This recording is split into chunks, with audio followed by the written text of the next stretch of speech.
Mom-in-law, my husband promised I could live in your house. Fernanda's words echoed in my living room like a hammer hitting glass. There she stood at the entrance with 2 enormous suitcases and that arrogant smile I knew so well. I took a slow sip of my coffee, feeling the warm liquid slide down my throat as I stared at her. The silence stretched for seconds that felt like an eternity. Finally, I set my mug down on the table with a soft clink and replied in the calmest voice I could muster. "That's odd, Fernanda. I sold the house to a couple last Monday." Her face changed, as if she'd received an invisible slap. The suitcases dropped from her hands with a dull thud against the floor. Mark, my own son, stood frozen in the doorway, mouth agape, eyes wide. It was as if I'd detonated a silent bomb right in the middle of my own living room. I'm Evelyn, 71 years old, and for decades, I was the woman who always said yes, the one who lent money with no return dates, who cooked for 30 people on Thanksgiving, who stayed silent when I was disrespected. But that day, seeing Fernanda with her suitcases and her proprietorial attitude, something inside me broke forever. "It can't be true," Fernanda muttered, her voice trembling between disbelief and rage. "Mark assured me this house would be ours. He said you'd already agreed to us moving in." I slowly rose from the armchair, feeling every one of my years in my knees, but with a dignity I hadn't felt in a long time. "Mark may have promised many things, dear, but this house was mine, and I decided what to do with it." The family gathering we'd planned to celebrate my youngest grandson, Leo's birthday, had turned into a theatrical scene I would never forget. Fernanda began pacing circles around the living room, her heels clicking a frantic rhythm against the floor. Her hands moved through the air as if she were conducting an invisible orchestra of indignation. "This has to be a cruel joke," she shrieked, pointing an accusing finger at me. "You can't have sold the house without consulting us. We were counting on this. We had plans. I'd already given up my apartment." Mark finally found his voice, though it sounded like that of a frightened child. "Mom, is what you're saying true? You really sold the house?" I looked at both of them, these 2 people who had assumed they could dispose of my life and my decisions as if I were an old woman with no will of my own. The aroma of coffee still steaming in my cup mingled with Fernanda's overly sweet perfume and the scent of desperation emanating from Mark. "Yes, son. I signed the papers on Tuesday and received the first payment of $50,000 on Wednesday. The new owner's move is scheduled for next Friday." My voice sounded strangely serene, as if I were commenting on the weather. Fernanda collapsed onto the sofa, her legs trembling so much she couldn't stand. Her eyes filled with tears, but they weren't tears of sadness, but of pure frustration. "You can't do this to us, Evelyn. You know perfectly well we need a place to live. My nurse's salary isn't enough to pay for decent rent, and with current prices—" "And what about my need to decide about my own life?" I interrupted, feeling the words flow from a very deep place within me. "When was the last time you asked me what I wanted? When was the last time you considered my feelings?" Mark approached and sat on the edge of the coffee table, leaning so close I could see the lines of worry etched around his eyes. "Mom, I understand you're upset, but this is very drastic. We could have talked, found a solution that worked for everyone." I laughed, a dry laugh that surprised even myself. "Talk? Like when we talked about the $1,000 loan I gave you 2 years ago that you never repaid? Or like when we talked about Fernanda using my credit card for her emergency purchases that turned into $5,000 a month in expenses?" The silence that followed was so thick it could have been cut with a knife. Fernanda stopped crying and looked at me with a mixture of surprise and something that seemed like respect for the first time in years. The expression on Fernanda's face shifted from surprise to something much more dangerous, pure calculation. I knew that look. It was the same one she got when she needed something and was assessing exactly which buttons to push to get it. She wiped her tears with the back of her hand and straightened her shoulders, transforming in seconds from victim to strategist. "Evelyn, I don't think you're thinking clearly," she said with that sweet, condescending voice she had perfected over the years. "Perhaps age is playing tricks on you. It's not normal for a person to make such important decisions without consulting their family." Mark nodded immediately like a well-trained puppet. "Mom, Fernanda's right. This isn't like you. You've always been so considerate of us." I stared at them, feeling as if I were watching a poorly acted play where the protagonists had forgotten their original lines. Considerate. I had been considerate?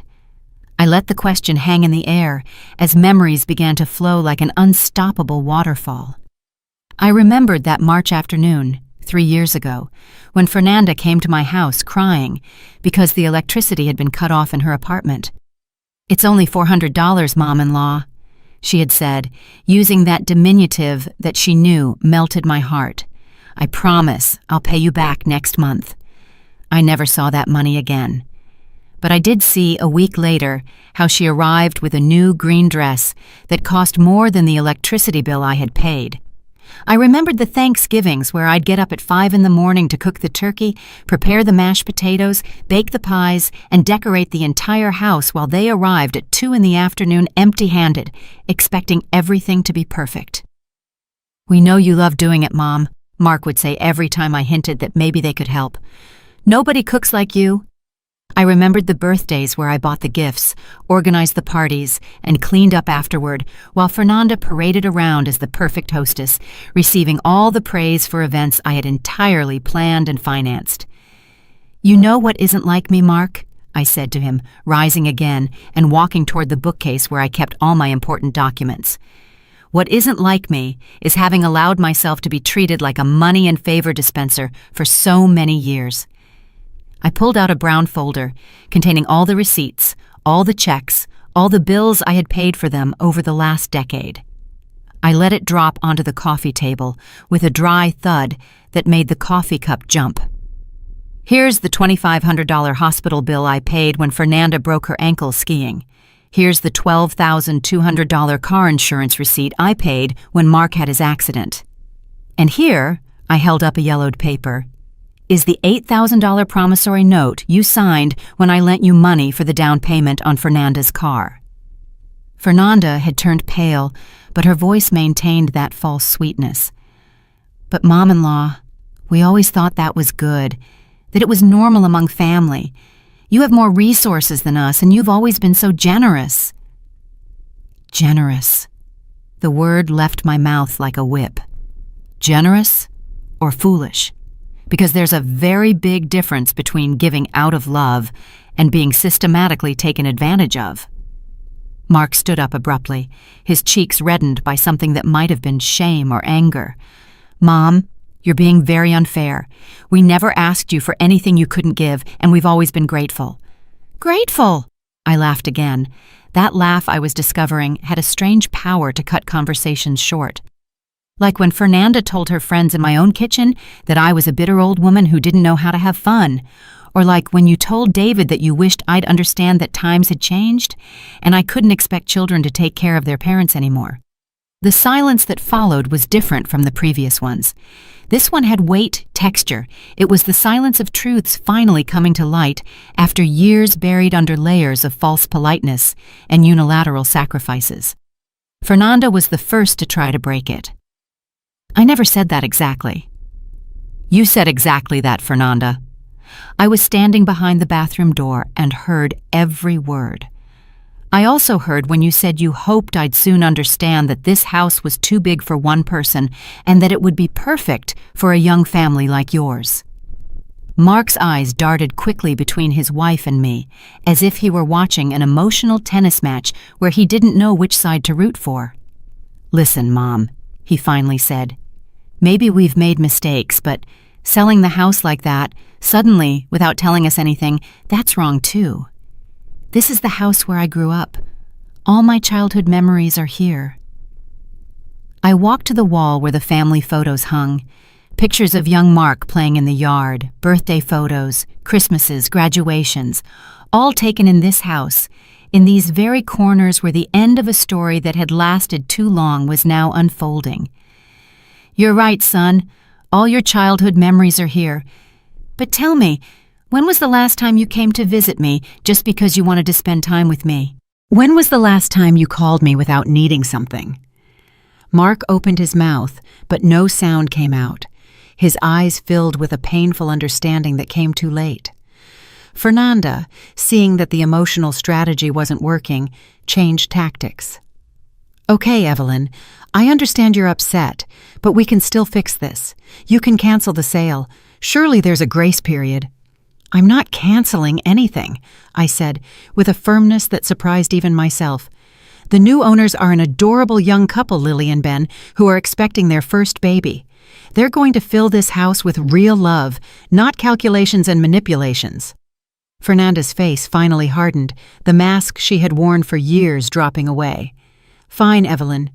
If you want to be a selfish old woman, go ahead, but don't expect us to keep coming to visit you when you're alone and realize the mistake you made. Fernanda's words hung in the air like a thinly veiled threat, disguised as a warning. But instead of feeling the fear or desperation she hoped to provoke, I felt something completely different. Relief. A relief so profound that for a moment I thought I might faint from the intensity of the sensation. You know what, Fernanda? I said, walking slowly toward where she was sitting. That threat you just made is exactly the confirmation I needed, that I made the right decision. I sat in my favorite armchair, the same one where I had made thousands of decisions over the years, but none as liberating as this. For years I've wondered if you really loved me, or if you just wanted what I could give you. You just answered that question. Mark ran his hands through his hair, that nervous gesture he'd had since he was a child, when he knew he'd done something wrong. Mom, Fernanda's upset. She doesn't mean it. Oh yes, she does mean it, son. And you know what's the saddest part of all this? That you won't contradict her. You'll nod your head and follow her orders, as you have for the past 8 years of your marriage. Fernanda stood up abruptly, her heels clicking an aggressive rhythm against the floor. I'm not going to stand here listening to a resentful old woman insult us. Mark, let's go. Clearly your mother has lost her mind. But Mark didn't move immediately. He stood there, looking at me with an expression I hadn't seen in years. It was as if he were seeing for the first time the woman who had raised him, who had worked double shifts to pay for his college, who had been there for every fall, every triumph, every important moment of his life. Mom, he said, his voice broken, do you really think we only come for money? The question hurt more than I expected, because it was accompanied by a small spark of the sincerity that had disappeared from our conversations long ago. For a moment, the 35-year-old man in front of me was again the 7-year-old boy who asked me if the monsters under the bed were real. I don't want to think that, Mark. But what else can I think when in the last 2 years you've only called me when you needed something? When the only time you visit me is when Fernanda needs me to babysit, or when there's a bill to pay, or when you want me to cook for your parties. I got up and walked to the sideboard where I kept all the birthday and Mother's Day cards I had received over the years. I took them all out and spread them on the table. Look, son, here are all the cards you've given me in the last 5 years. Do you know what they have in common? They were all bought by Fernanda. I know because I recognize her handwriting. You didn't even take 5 minutes to write your own name on the Mother's Day card. Mark approached the table and looked at the cards. His face slowly crumbled as he recognized the evidence of his own emotional neglect. And you know what else? I continued, feeling years of contained pain finally finding their voice. 3 months ago, when I got the flu and was in bed for a week, who came to see me? My neighbor, Naomi. Who brought me homemade soup? Naomi. Who made sure I had medicine? Naomi. A woman who owes me nothing, who isn't my family, but who behaved more like a daughter that week than you have in the last 2 years. Fernanda, who had been waiting by the door with her suitcases, returned to the conversation like a missile seeking its target. Very nice speech, Evelyn, but the reality is that you need us more than we need you. Who's going to be there when you're 80 and can't even get out of bed? Your neighbor Naomi? Her words were like daggers aimed directly at my deepest fears. the fear of old age, of dependence, of loneliness. For years I had tolerated their behavior precisely because of that fear. Better to have toxic family than no family at all. But something had changed in me in these last few days. Perhaps it had been the conversation with Lily and Ben, the young couple who bought my house, when I saw in their eyes the kind of genuine love I had forgotten existed. Or perhaps it had been the talk with Naomi when she told me something I couldn't get out of my head. Evelyn, true love is not bought with money or maintained with sacrifices. It is given freely and received in the same way. You know what, Fernanda? I replied, feeling my voice gain a strength I didn't know it had. I prefer to grow old surrounded by people who love me for who I am, not for what I can give them. I prefer to have one genuine Naomi than 10 fake relatives. Mark finally found something resembling a backbone. Fernanda, maybe we should... His wife interrupted him with a harshness that surprised even me. We are not going to beg an ungrateful old woman, Mark, after everything we've done for her. Everything you've done for me? Disbelief made me laugh in a way I hadn't laughed in years. Please, enlighten me. Tell me exactly what you've done for me that I haven't paid for, or that hasn't benefited you more than me. The silence that followed was deafening. Fernanda opened and closed her mouth several times, like a fish out of water, searching for examples that didn't exist.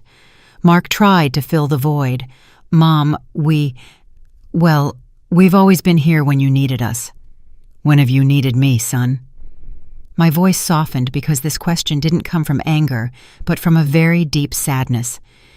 Give me just one example of a time in recent years where you've been there for me, not to ask me for something, but just to be there.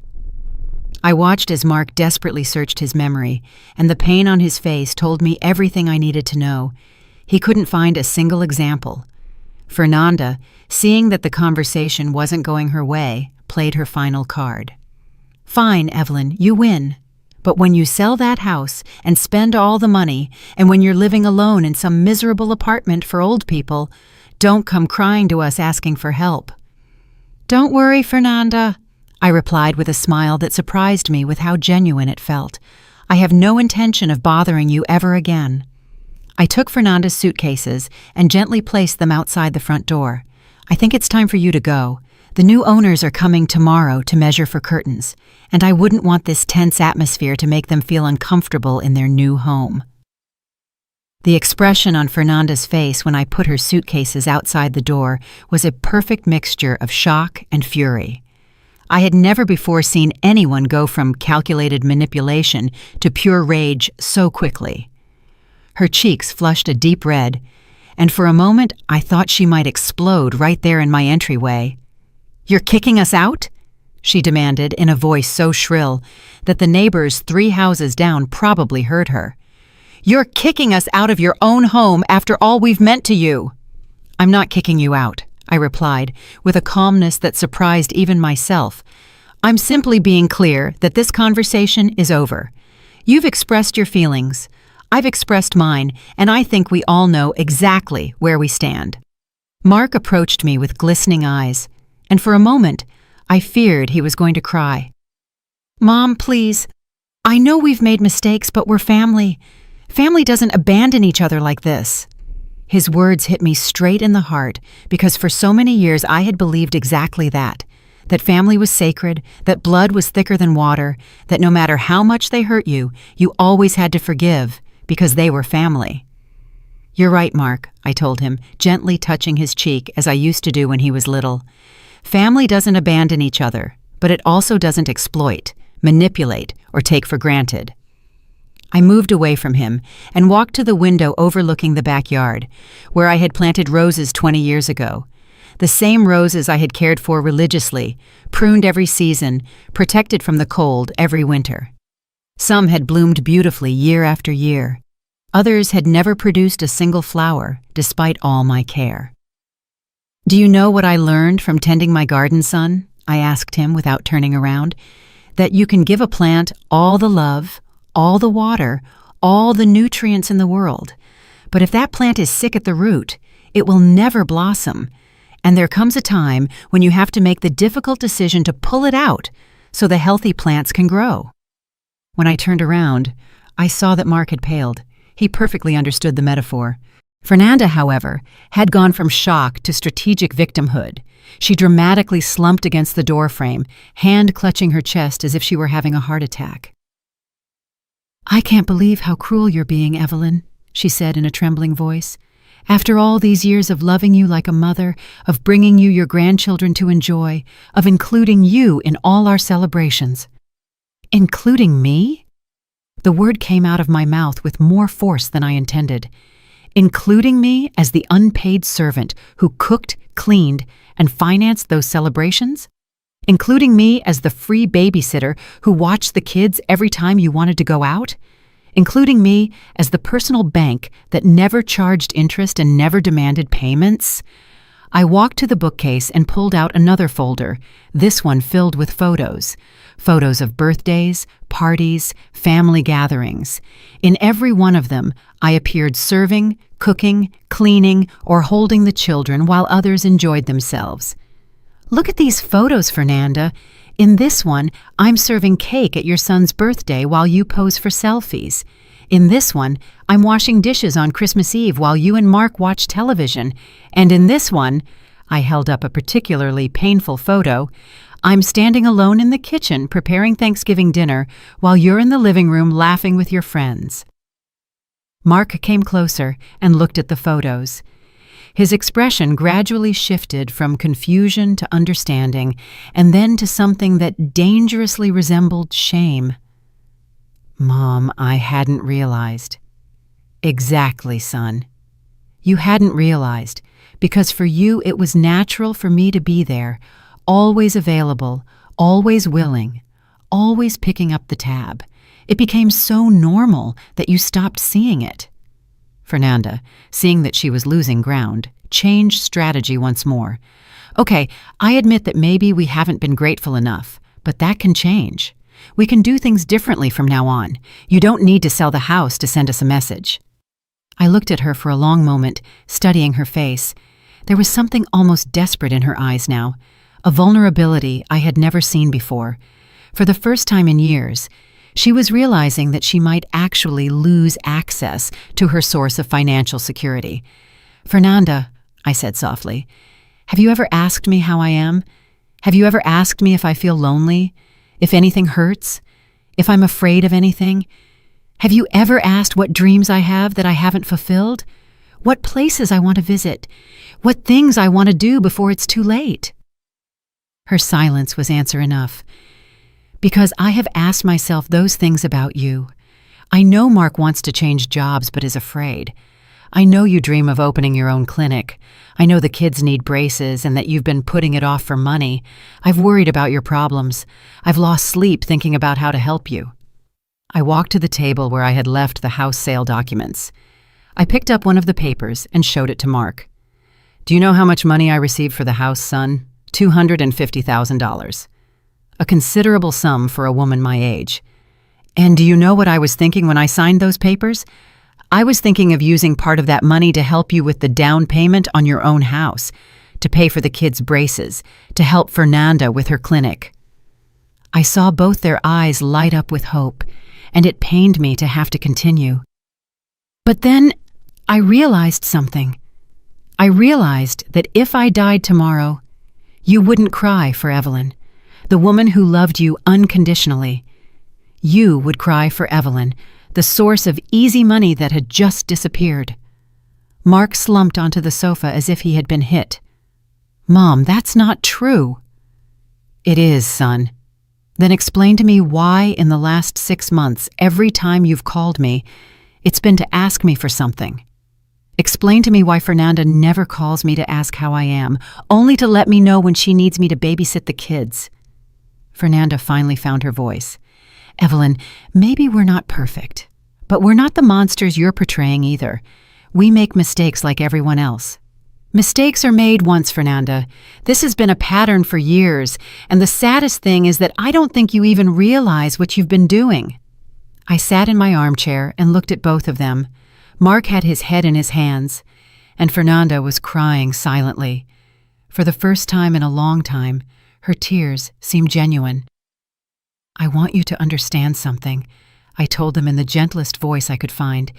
"This isn't revenge. It's not a punishment. This is self-preservation.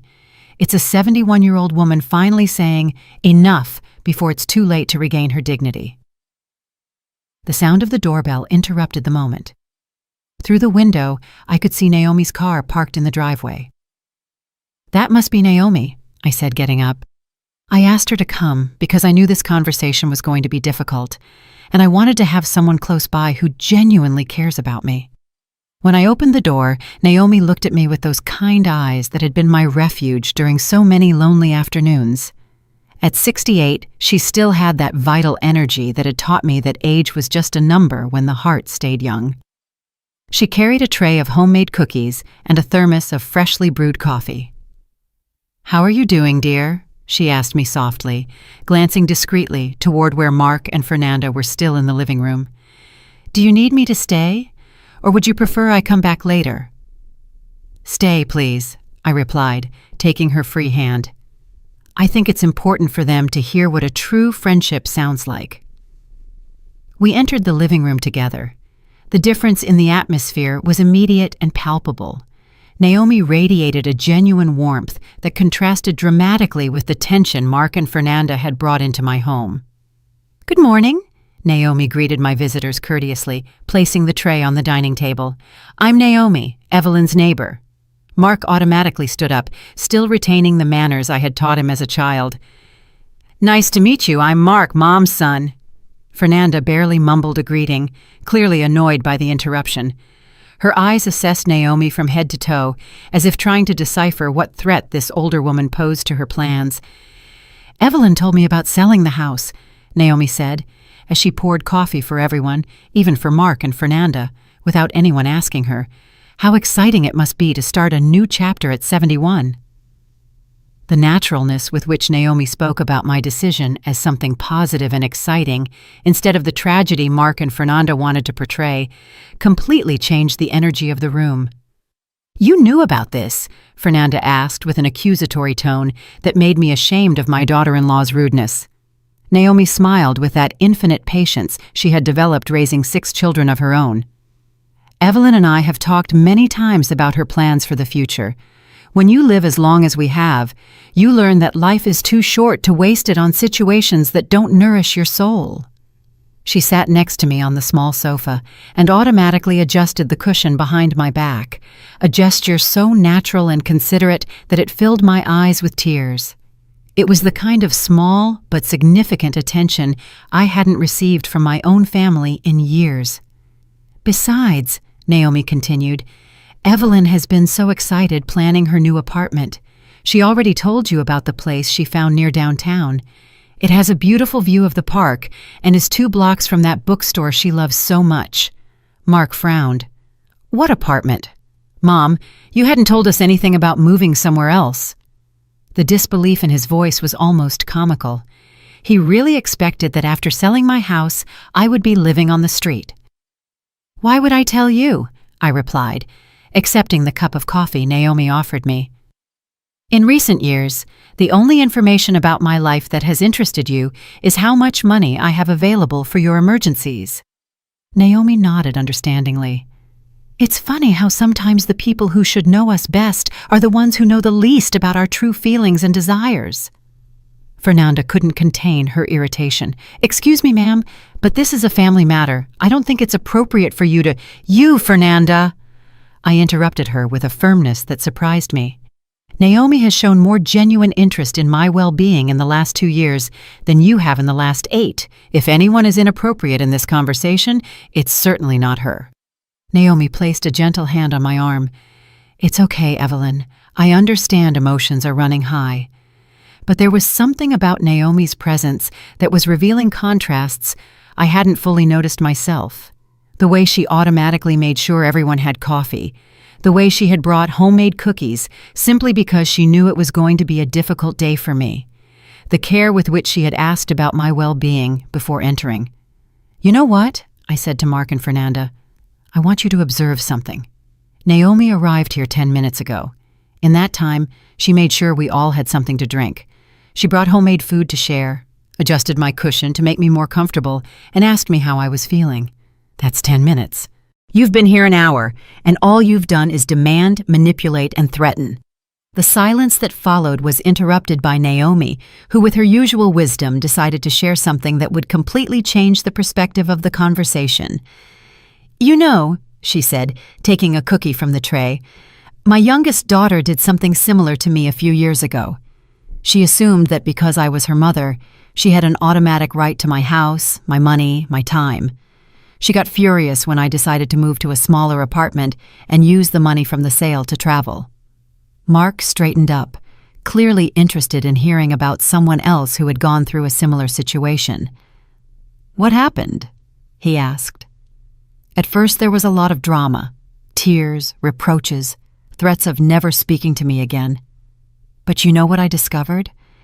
That when I finally set clear boundaries, when I stopped being the mom who always said yes to everything, our relationship actually improved. Fernanda scoffed dismissively. "That's very different. We genuinely need help. We're not capricious." Naomi looked at her with an expression that managed to be both understanding and firmly direct. "Dear, we all need help at some point in our lives. The difference lies in how we ask for that help and what we are willing to give in return. Love is not a commercial transaction where one party always gives and the other always receives." She stood up and walked to the photos I had spread on the table. She examined them carefully, one by one. "Do you know what I see in these photos?" she finally asked. "I see a woman who has spent years trying to buy love with acts of service, and I see a family that got so used to receiving that they forgot how to give." Mark approached to see the photos from a new perspective. "I never realized that you're always working in these photos." "Because for you, it was invisible," Naomi explained gently. "When something becomes routine, we stop seeing it as the gift it truly is." Fernanda crossed her arms defensively. "We've always told her thank you." "Thank you," Naomi repeated as if savoring the word. "Do you know the difference between real gratitude and automatic courtesy? Real gratitude is accompanied by reciprocity. It's accompanied by the question, 'What can I do for you?'" She turned to me with a warm smile. "For example, when Evelyn helped me last month with my groceries when I hurt my back, I didn't just say thank you. I invited her to dinner the following weekend, brought her flowers from my garden, and made sure to ask her how I could return the favor." The simplicity and obviousness of what Naomi was describing made the absence of those gestures in my relationship with Mark and Fernanda even more painful. "That's exactly what you've been missing," I told them. "You've not only forgotten how to give, you've forgotten that giving is a natural part of love." Mark ran his hands over his face as if waking from a very long dream. "Mom, I think you're right. I don't know when it all became so one-sided." "It became one-sided," Naomi replied softly, "when we allowed roles to harden instead of evolving, when Evelyn became the one who always gives, and you became the ones who always receive, instead of simply being a family that cares for each other." Fernanda finally spoke, but her voice had lost all its previous aggression. "So, what are we supposed to do now? How do we fix this?" Fernanda's question hung in the air like a fragile opportunity that could break with the wrong move. For the first time in the entire conversation, there was a genuine vulnerability in her voice that reminded me of the young nurse Mark had brought home 8 years ago, nervous but hopeful of being accepted into the family. Naomi sat down again, but this time she chose the chair between the sofa where I was and where Mark and Fernanda had settled, like a human bridge between two worlds that had been separated for too long. "The correct question, dear," Naomi told Fernanda with a gentleness she didn't deserve but needed, "isn't how to fix this. The question is whether you really want to build something new and different." Mark leaned forward, elbows resting on his knees. "What do you mean by something new?" "What you had before was broken," Naomi explained, pouring more coffee for everyone. Trying to fix it would be like putting duct tape on a pipe that's been leaking for years. Eventually, it's going to break again. What you need is to build a completely new relationship with new rules, new expectations, and new mutual understanding. I watched my son as he processed these words. I could see in his face that same intense thought process he had as a teenager, when he faced problems that required solutions he hadn't considered before. "Mom," he finally said, "if we could start over, if we could build something different, would you be willing to try?" The question hit me harder than I expected. For years, I had dreamed of hearing exactly those words, but now that they were in front of me, I realized that my answer was more complicated than I had imagined. "Mark," I replied slowly, "that's a beautiful question. But before I can answer it, I need to know if you truly understand what building something new would entail." Fernanda straightened in her seat. "What would it entail?" "It would entail," Naomi said, anticipating my thoughts, "that you would have to give up the idea of Evelyn as your financial safety net. It would entail learning to relate to her as a complete person, not as a role that exists to serve you." I took a deep breath before continuing. "It would entail that when you call me, it's because you want to talk to me, not because you need something. It would entail that when you come to visit me, you come to spend time with me, not for me to cook for you or babysit the kids." Mark nodded slowly. "I understand that, Mom, but I also need to ask you something. If we build this new relationship, does it mean we can never ask you for help again? That if we have a real emergency, we can't come to you?" The question was fair, and I was glad he asked it. It meant he was thinking about this seriously, not just saying what he thought I wanted to hear. "There's a huge difference," I explained, "between a real emergency and turning someone into your primary financial plan. There's a difference between asking for occasional help and expecting it to always be available. And there's an especially big difference between asking for help and demanding it as if it were a right." Naomi nodded and added, "In a healthy relationship, when someone helps you, your first reaction is to ask how you can return the favor, not when you can ask for the next help." Fernanda had been quiet during this exchange, but finally she spoke. "Evelyn, I know I've made mistakes, big mistakes, but I need you to understand something. It was never my intention to make you feel used or unappreciated." Her words had a different tone now. It wasn't the calculated manipulation from before, nor the aggressive defensiveness. She sounded like someone who was truly reflecting on her behavior for the first time. "I grew up in a family where we never had much money," she continued. "When I met Mark and saw how generous you were, I think I got lost in that security. I became so accustomed to knowing you'd be there to help us that I stopped seeing everything you were sacrificing to do it." I stood up and walked to the window overlooking the front yard. From there, I could see the new owners, Lily and Ben, measuring the space where they wanted to plant a tree. Seeing them filled me with a strange warmth, as if I were seeing the future of my house in good hands. "Fernanda," I said without turning around, "I appreciate you acknowledging that, but I need you to understand that the problem wasn't just money. The problem was that I became invisible as a person." I turned to face both of them. "Do you know that last month I turned 71? Do you know that it was the first time in decades that I spent my birthday completely alone? Mark, you sent me a text message at 11 at night saying, 'Happy birthday, Mom. Sorry I didn't call earlier. It was a very busy day.'" I saw Mark physically shrink as he remembered that day.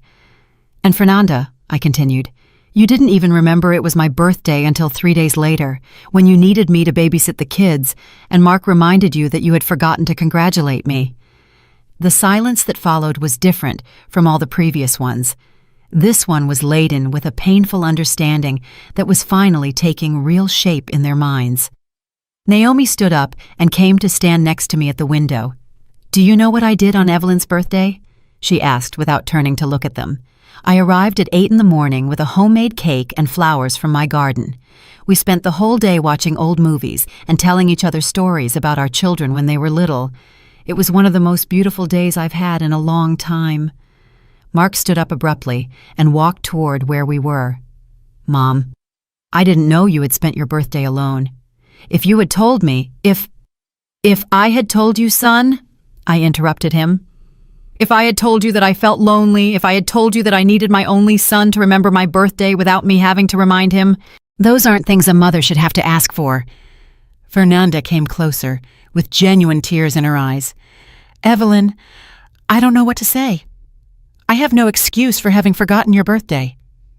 I don't need excuses, I replied. I need you to understand that these aren't isolated incidents, they're patterns. They're evidence that at some point I stopped being a real person to you and became a resource.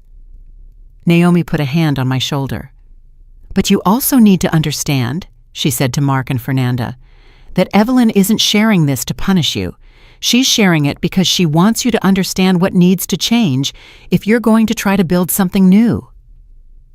Mark ran his hands through his hair again. Mom, if we decide to do this, if we decide to try to build a new relationship, how would we know where to start? The question made me smile for the first time in the entire conversation. It was the right question, asked in the right way, at the right time. You would start, I told him, by learning to know me as a person, not as a mother. You would start by asking me what I like to do, what dreams I have, what scares me, what excites me. You would start by treating me as you would treat a dear friend you want to know better. Fernanda nodded slowly. And we could ask you those things. We could start now. The genuine vulnerability in her voice touched me deeply. For the first time in years, I felt as if I were seeing the real person behind all the layers of manipulation and defense. You can ask me anything you want, I replied, but you have to be prepared to hear answers you might not expect. Fernanda sat on the edge of the sofa, as if preparing for a conversation she had been avoiding for years. Her hands trembled slightly as she settled in, and I could see that she was genuinely struggling with how to begin. Evelyn, she finally said, I want to ask you something, but I'm afraid of the answer. Ask, I replied, sitting down myself. At this point, I think we all deserve complete honesty. Have you ever really loved us? Or have we always just been an obligation to you? The question hit me like a punch to the stomach. It was exactly the opposite question I had been asking myself about them for years. Oh, Fernanda, I sighed, feeling my eyes fill with tears. Of course I've loved you. I've loved you so much that I lost myself in that love. The problem was never a lack of love. It was an excess of misguided love. Mark came closer and sat on the floor in front of me, as he used to do when he was a child and wanted to have a serious conversation. What do you mean by misguided? I mean that I confused loving with serving. I confused caring with sacrificing myself until I disappeared. I thought that if I didn't give you everything you asked for, I wasn't a good mother. I wasn't a good mother-in-law. Naomi nodded understandingly from her chair.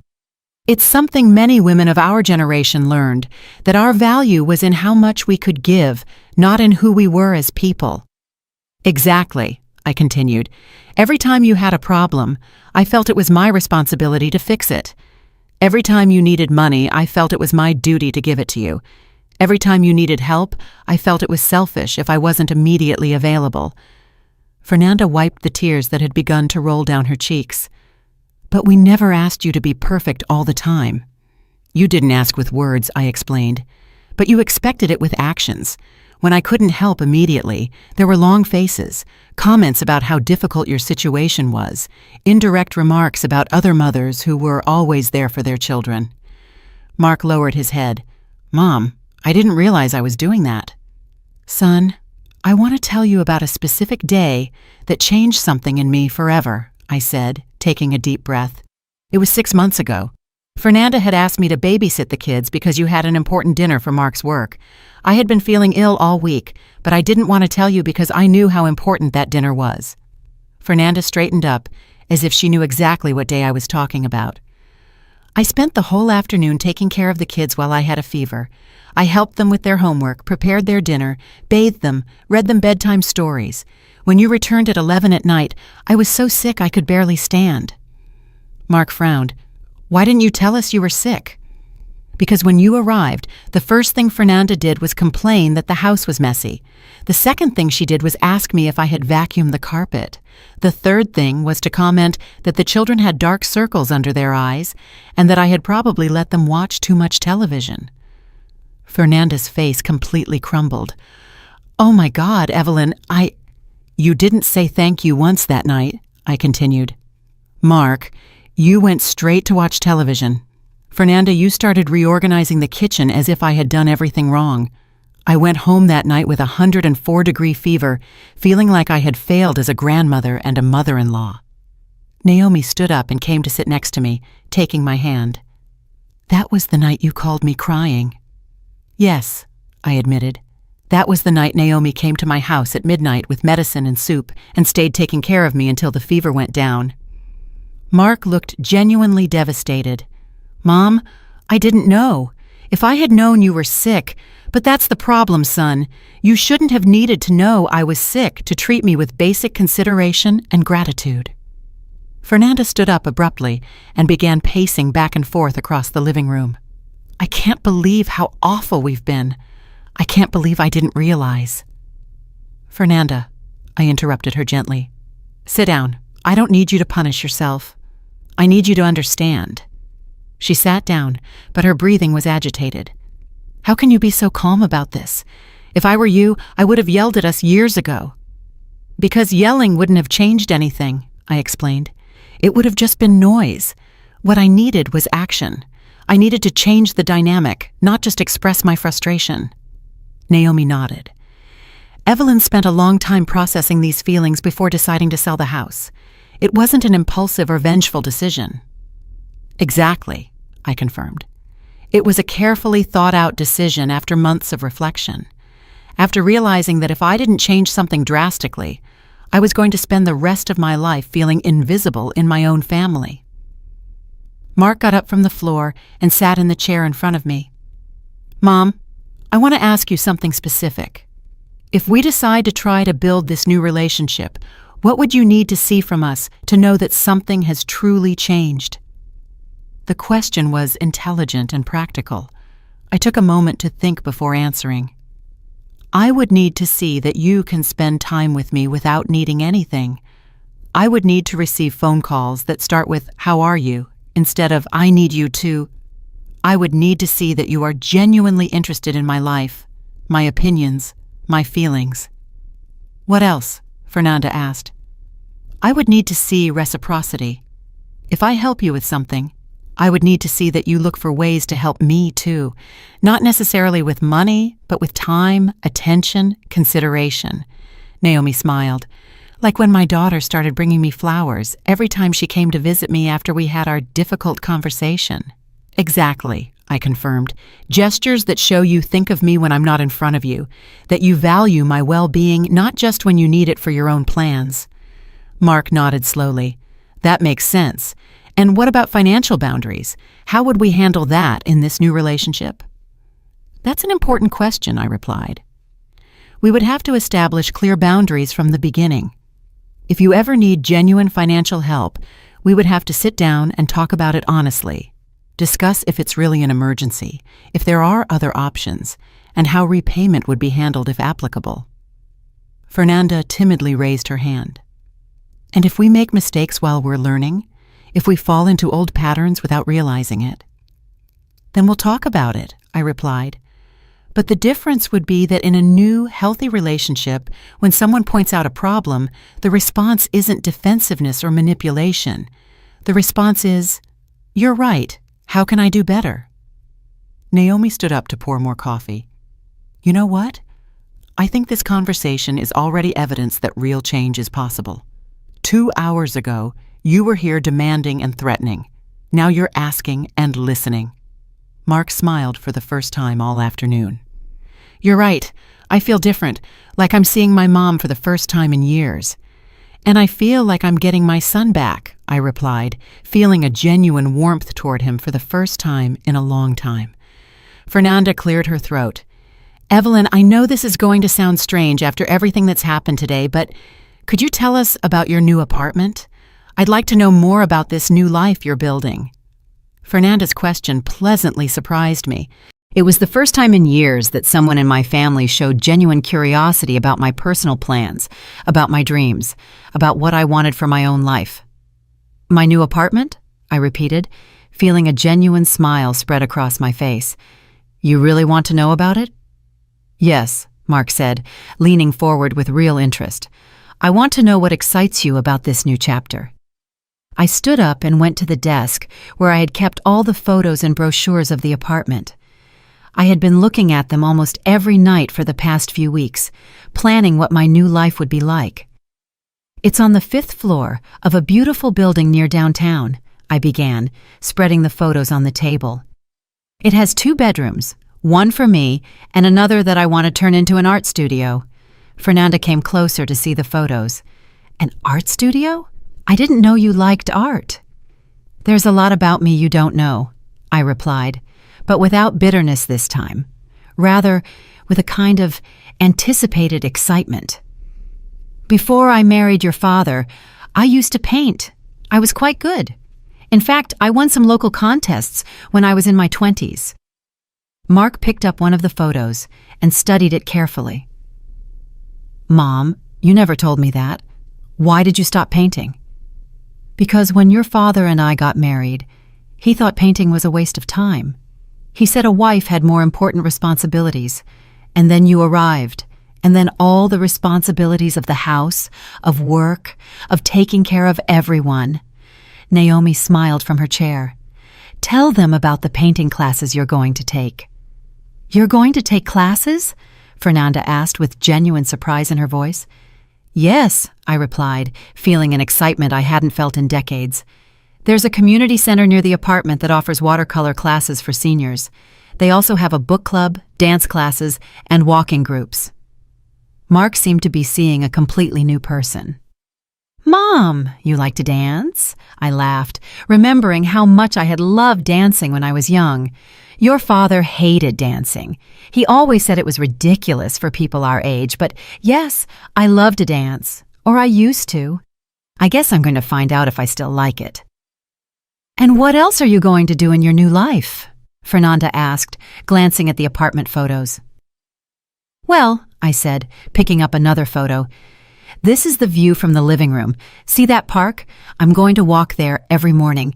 There's a 2-mile trail that goes around a small lake, and on Wednesday mornings there's a farmer's market in the main square." "That sounds beautiful," Mark murmured. "And," I continued, feeling my enthusiasm grow with every detail I shared, "there's an incredible library 3 blocks from the apartment. They have reading events, lectures, and even a creative writing group." Naomi joined the conversation. "Evelyn has always wanted to write her family stories, her memoirs." Fernanda looked up from the photos. "You want to write a book?" "I want to write about the life I've lived, the lessons I've learned, the things I've seen change over the years. I want to write about what it means to be a woman in different eras, about motherhood, about finding your own voice after years of silence." The silence that followed was different from all the previous ones. This one was filled with discovery, with the gradual understanding that the woman in front of them was much more complex and interesting than they had ever imagined. "Mom," Mark finally said, "I had no idea you had all these dreams." "Because you never asked," I replied, but without resentment, and because I too had forgotten that I had them. I got so lost in being the perfect mother, the helpful mother-in-law, the available grandmother, that I forgot I was also Evelyn, a person with her own desires and ambitions. Fernanda placed one of the photos on the table and looked me directly in the eyes. "Evelyn, I want to apologize." "For what specifically?" I asked her, because I needed to know if she truly understood what had been wrong. "For seeing you only as a role in my life, not as a complete person. For assuming you had no needs of your own, no dreams of your own, no life of your own to live." Her words were like a balm to wounds I had been carrying for years. "And I," Mark added, "want to apologize for becoming a stranger to you, for letting months go by without a real conversation, for calling you only when I needed something." Naomi came closer and put a hand on my shoulder. "How do you feel hearing this, Evelyn?" I feel relieved, I admitted. For years I thought that maybe I was the one asking too much, expecting too much. I feel relieved to know I wasn't crazy. Mark stood up and approached cautiously, as if asking permission for something. Mom, can I hug you? Not because I need something, not to get you to change your mind about the house, just because you're my mom, and I love you. The difference in his attitude was so palpable that it moved me to tears. Of course you can hug me. We hugged, and for the first time in years, it felt like a real hug between mother and son, not an automatic or manipulative gesture. When we pulled apart, Fernanda was crying silently. Do you think we could? Do you think we could really start over? I think we can try, I replied. But I need you to understand that starting over means exactly that. We can't pretend the last few years didn't happen, but we can decide to create something completely different from now on. Mark nodded. And the house? What about the sale? The sale is still happening, I replied firmly. That decision doesn't change. I need this space. I need this freedom. I need to prove to myself that I can make important decisions about my own life. I understand, he said, and for the first time, he really seemed to understand. Fernanda came closer to the photos again. When do you move? In 2 weeks, I replied. The apartment comes furnished, so I just need to bring my personal things, my clothes, my books. Would you like us to help you with the move?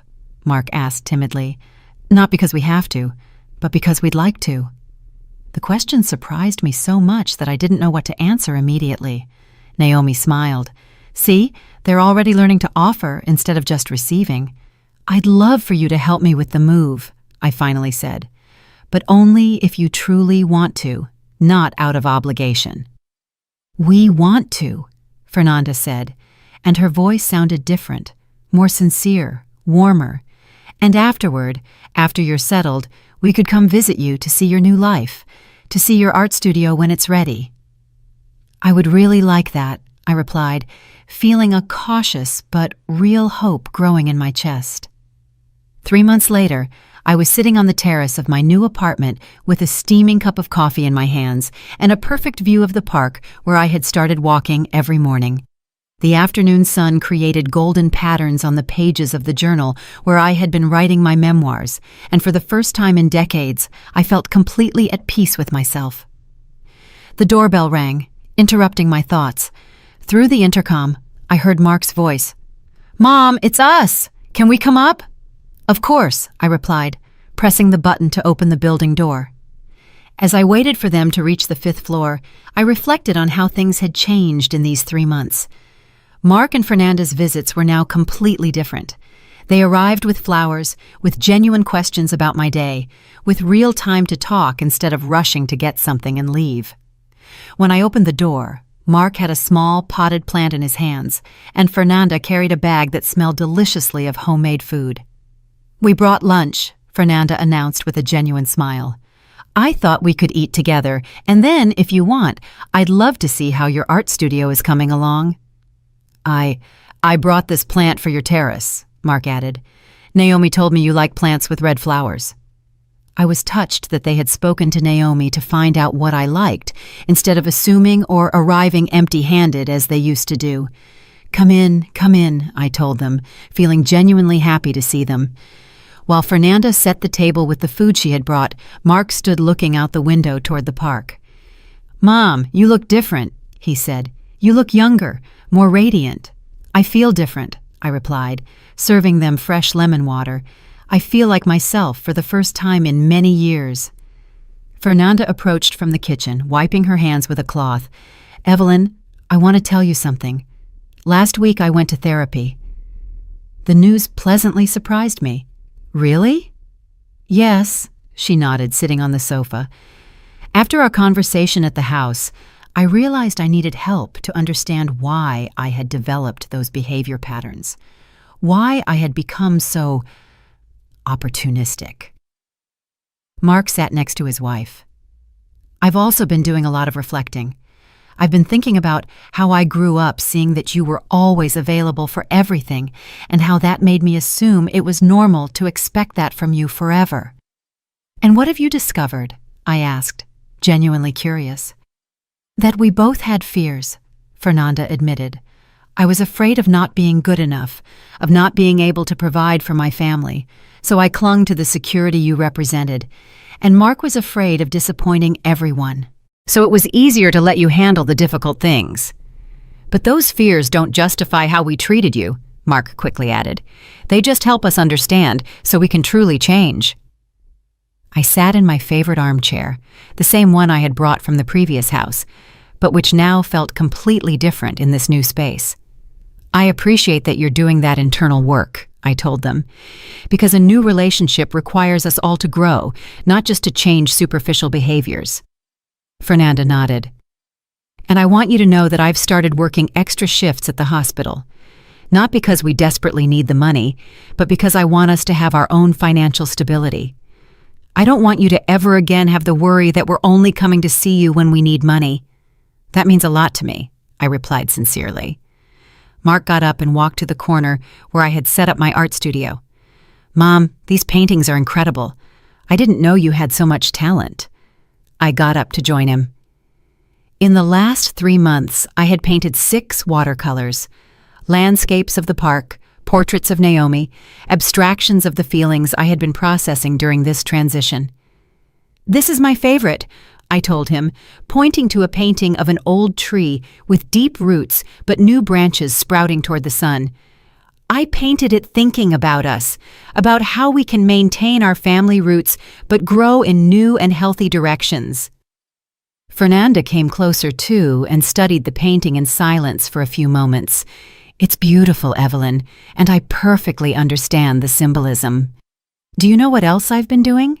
I asked them, leading them to the desk where I had my writing pages. "I've been writing about our family history, but from a new perspective, writing about the lessons I've learned, about the importance of maintaining one's own identity within family relationships." Mark picked up some pages and read them. "Mom, this is really good. Have you thought about publishing it?" "The writing group at the community center thinks I should try," I admitted. "They say there are many women who could benefit from reading about this experience." "You should do it," Fernanda said with genuine enthusiasm. "Your story could help other families avoid the mistakes we made." We returned to the living room and finally sat down to enjoy the lunch Fernanda had prepared. As we ate, they told me about their own lives in a way they never had before. Mark told me about his frustrations at work, his dreams of perhaps starting his own business someday. Fernanda told me about a promotion she was considering at the hospital, about how she had started taking cooking classes because she wanted to develop a hobby of her own. "And the kids?" I asked. "How are they handling all these changes?" "Surprisingly well," Mark replied. "In fact, Leo told me last week that he likes it more when we visit Grandma now because we all seem happier. Children always perceive family dynamics even when we think we're hiding them," I observed. After lunch, they insisted on washing the dishes while I relaxed on the terrace. Watching them work together in my small kitchen, talking and laughing, filled me with a warmth I hadn't felt in years. When they finished, Fernanda came to sit with me on the terrace while Mark continued exploring my art studio.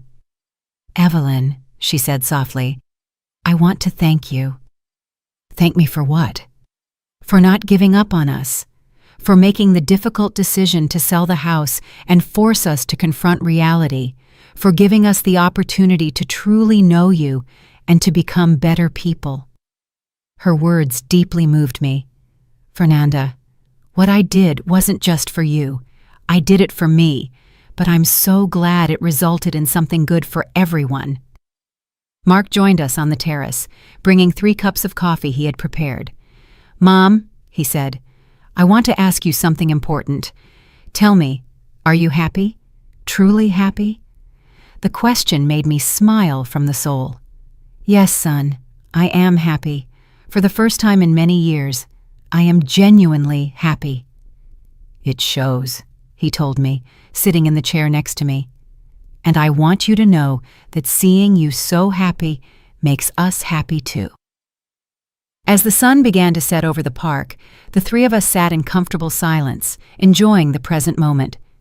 There was no rush, no hidden agenda, no tension, just a family that had learned to relate in a new and healthier way.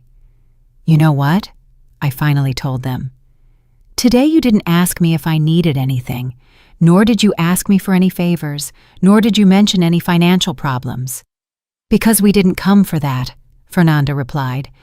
"We came because we wanted to spend time with you." "And that's how it should always be," Mark added.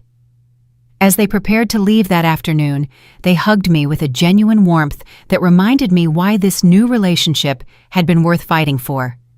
"Can we come next week?" Fernanda asked. "I'd like to bring the kids so they can see your new home." "I'd love that," I replied. "But come because you want to be here, not because you feel you have to." "We want to be here," Mark assured me. "We finally understand the difference." If you enjoyed my story, you can support me by sending a super thanks so I can write more stories like this. Thanks a lot in advance. What about you? What would you do in this person's shoes? I'd really love to hear your thoughts, so drop them in the comments. I'm always curious to know what you think. Oh, and let me know where you've heard this story. If you want to hear more life stories like this, like the video and subscribe to my channel. There are many more waiting for you. Big hugs and see you next time.